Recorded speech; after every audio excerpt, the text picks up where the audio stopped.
Ah, c'est dur de d'échauffer la machine avec cette température. Ouh.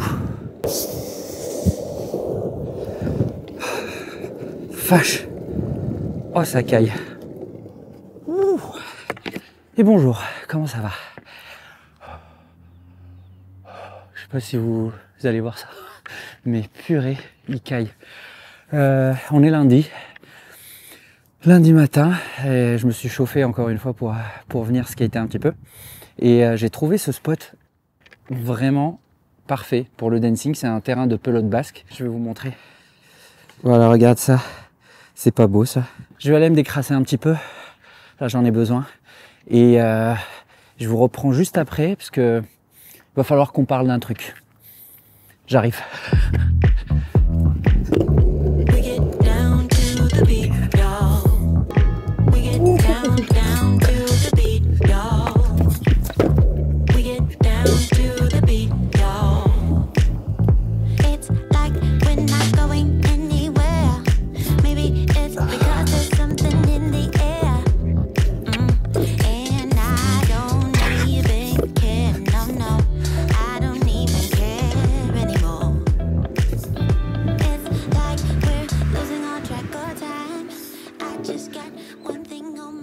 Ah oui, et j'ai pensé à un truc la dernière fois. Quand je voulais filmer cette vidéo, je me suis dit, je vais en parler parce que il y en a beaucoup parmi vous qui ne savent pas ce que je fais en parallèle du longboard. Mais je suis vidéaste et photographe. Donc j'ai ma société de production que j'ai créée il y a quelques années. Et donc je travaille à mon compte, évidemment. Mais c'est pas ce que je faisais depuis toujours. Avant, j'étais ingénieur en télécom. J'ai fait ça pendant 12 ans et j'ai quitté mon travail juste après le Covid pour me lancer à mon compte et vraiment essayer de vivre de ma passion pour l'image en général et évidemment le longboard. C'est sûr que c'était pas une décision qui a été prise comme ça à l'arrache. Ça m'a pris beaucoup de temps et même une fois que j'ai décidé de le faire et de quitter mon travail, j'avais une peur absolue. Mais la peur de quoi? La peur de se lancer un petit peu dans l'inconnu, de pas savoir ce qui va se passer le mois prochain. Est-ce que je vais réussir à avoir une source de revenus stable? Est-ce que je vais réussir à travailler, à m'épanouir dans cette nouvelle vie? Et j'avoue que la peur de base, elle m'a stoppé pendant plusieurs années. Elle m'a empêché de faire ce pas parce que je réfléchissais trop et je surréfléchissais d'ailleurs des fois à ce qui pourrait se passer par la suite si je quitte mon travail, si j'ai plus cette sécurité financière.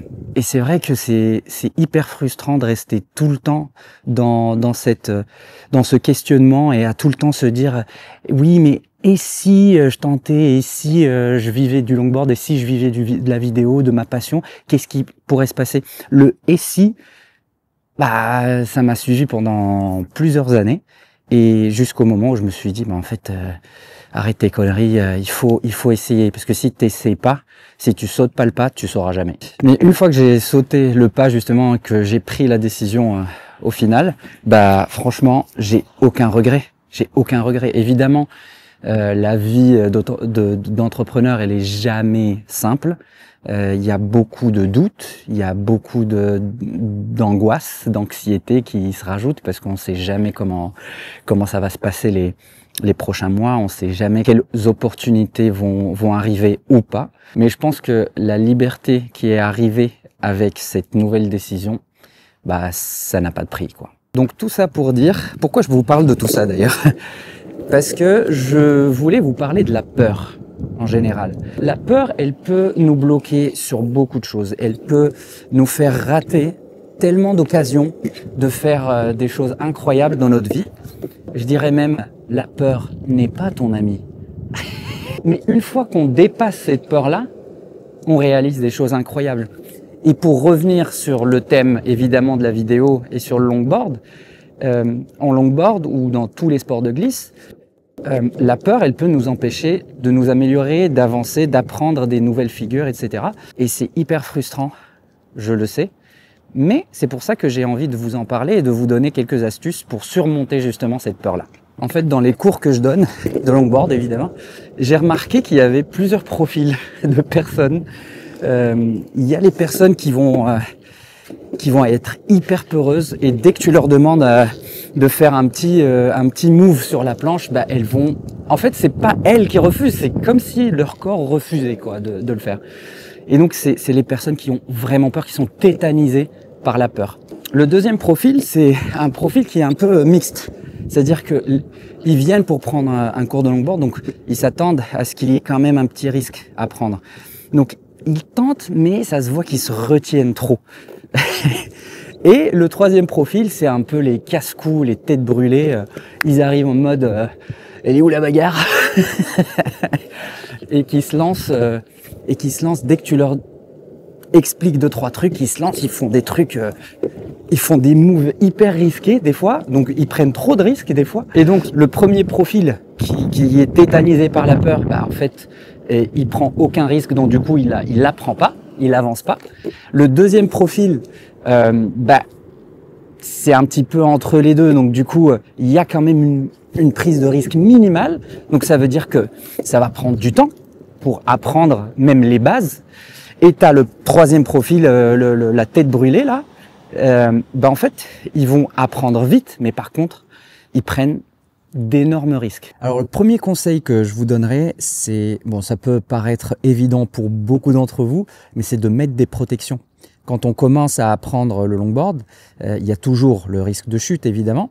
Donc le fait d'avoir un casque, des genouillères, des coudières, des protège-poignets, etc., évidemment ça limite énormément le risque, mais pas que, parce que en mettant vos équipements de protection, ça va non seulement vous protéger d'une chute éventuelle, mais ça va aussi vous donner ce boost de confiance quand vous êtes sur la planche pour justement tenter des choses, oser faire tel ou tel move.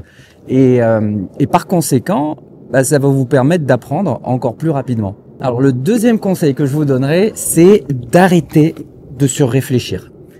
Je parle pour moi aussi, hein, le longboard, après c'est un peu plus de 15 ans de pratique, ça m'a énormément appris sur moi-même, et notamment à gérer mes émotions. Et surtout l'émotion dont on parle depuis le début, la peur. C'est ultra important de pouvoir contrôler cette peur-là et de ne pas la laisser entraver le processus d'apprentissage. C'est hyper important d'avoir une approche positive de la chose, une approche fun. Je sais que c'est pas évident au début parce que là, tu as ta planche, tu as peur de tenter telle ou telle figure, tu es en train d'apprendre. Je sais que c'est pas évident, mais il faut vraiment limite se forcer à se concentrer sur le positif. C'est-à-dire, tu es là, tu es avec tes potes, tu kiffes le moment, il faut surtout pas penser à la chute. Plus vous allez vous concentrer sur le positif, mieux la session se passera. Et le dernier conseil que je vous donnerai, c'est un conseil plutôt technique, c'est d'apprendre la figure qu'on appelle le cross step. C'est l'une des figures de base du longboard dancing. Et en fait, vu de loin, on se dit « Ah, ça va, c'est facile de croiser les pieds, de décroiser sur la planche. » Mais finalement, une fois que vous allez le tester, vous allez vous rendre compte que c'est pas évident. Et c'est même pas une question de technicité, c'est surtout une question de peur. Et croyez-moi, une fois que vous allez réussir à croiser et décroiser les pieds sur la planche, vous allez sentir, ça va vous débloquer quelque chose et vous allez automatiquement sentir que vous avez moins peur sur la planche. Alors je vais vous montrer un peu comment faire le cross step. Donc déjà, si vous avez votre planche devant vous, n'hésitez pas à la mettre à l'envers comme ça. Et comme ça, vous allez pouvoir au moins voir un peu comment ça marche, le mécanisme, et vous habituer au fait de croiser et décroiser les pieds sur la planche avant même de rouler. Donc là, vous êtes dans votre position cruising. Donc quand vous vous baladez sur la planche, généralement, vous êtes comme ça. Alors les pieds un petit peu en diagonale par rapport à la planche.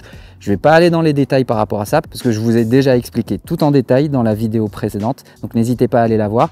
Si vous voulez un lien, vous allez légèrement appuyer sur la jambe avant pour aller vers l'arrière.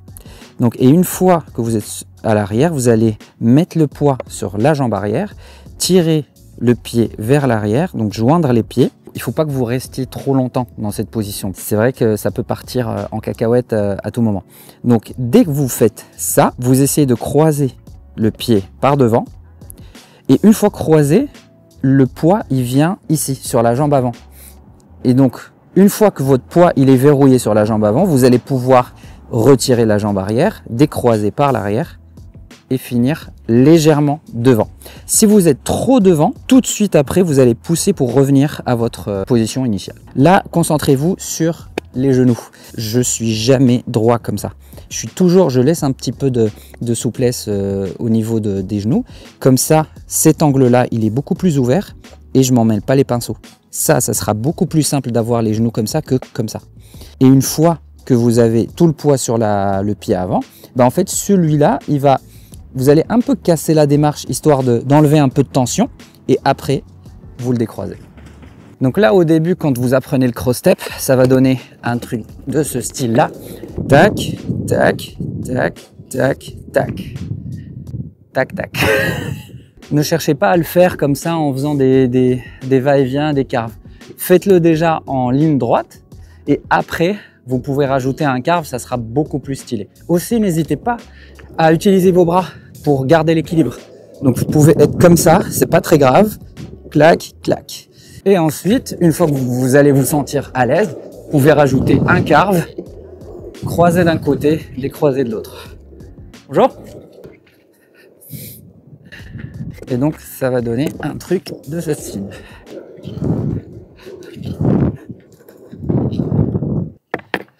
Et voilà, ça c'est fait. Bon, j'espère que ces conseils vous aideront à avoir moins peur et à vous lancer dans le longboard dancing à fond. Moi, je vais aller manger parce que j'ai la dalle. Et puis, je vous dis à la prochaine.